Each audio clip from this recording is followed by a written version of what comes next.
আজকে সন্ধ্যাবেলা মানে রাত্রেবেলা তো এই দুপুরবেলা তো আমি একটু মোচা রান্না করেছি, একটা লাঞ্চ থালিতে দেখিয়েছিলাম।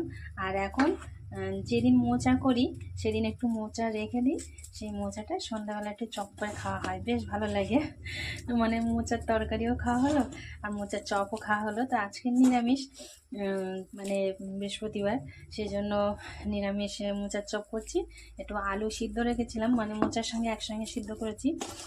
আর সিদ্ধ করাই ছিল, একটু চালের গুঁড়ো দিয়েছি আর একটু বেসন দিয়েছি আর একটু গুঁড়ো মশলা দিয়েছি, একটু লঙ্কার গুঁড়ো, হলুদ গুঁড়ো, যেহেতু পেঁয়াজ রসুন তো দিতে পারবো না, পেঁয়াজ সেই জন্য এইগুলোই দিয়েছি।